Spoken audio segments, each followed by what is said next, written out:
The first person Charles saw when he stepped out of the black luxury car was the mother who once cried because she couldn't afford to buy him bread.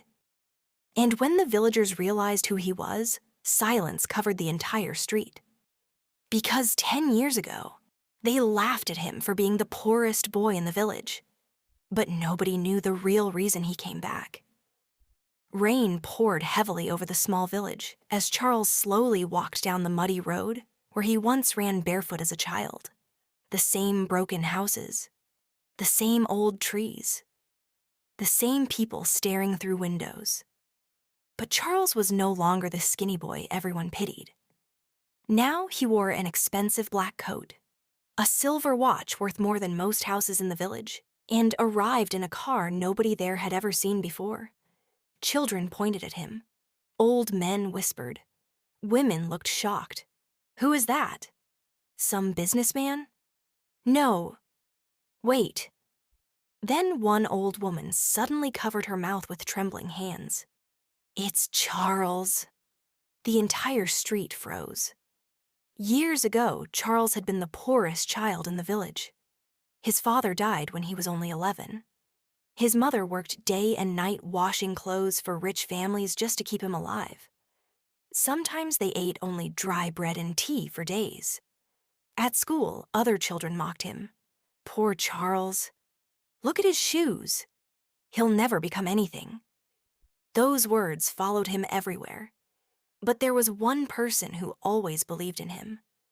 Emma, the village librarian's daughter. Every evening, she secretly gave him books to read.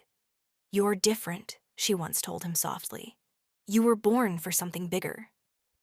Charles never forgot those words. When he turned 18, he left the village with only $20 in his pocket.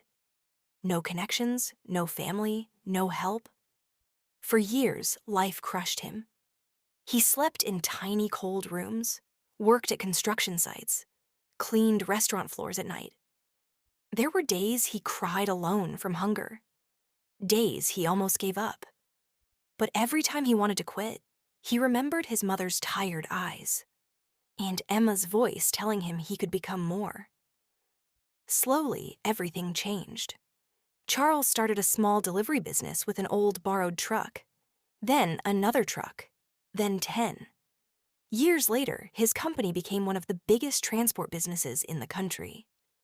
Money came, success came, luxury came. But deep inside, he still carried the pain of the poor village boy nobody respected. And now, after 10 years, he had returned home. Not for revenge, not to show off his wealth, but for one heartbreaking reason. As Charles approached his old house, he stopped breathing for a moment. The roof was worse than before. The walls were cracked. And sitting quietly outside the door was his mother. Older, weaker, her hair completely gray. She looked up slowly at the expensive car, confused. Then her eyes met his. For a second, she didn't recognize him. But when she did, the cup in her hands fell to the ground. Charles! Her voice broke instantly. Charles couldn't hold his tears anymore. He ran toward her like a little child again. Mom. She touched his face with shaking hands as if afraid he would disappear. Then she burst into tears. My son came back. Charles hugged her tightly while both cried in the middle of the street. The villagers watched silently from afar. Some lowered their heads in shame, because these were the same people who once ignored his mother when she begged for help. That evening, Charles gathered the villagers in the center square. Everyone expected him to humiliate them, to take revenge, to remind them how cruel they had been. But instead, Charles stood quietly under the golden sunset and said, I did not return to make anyone feel small. The crowd became silent. I returned because no child here should suffer the way I suffered. Tears filled many eyes. Then Charles revealed his plan.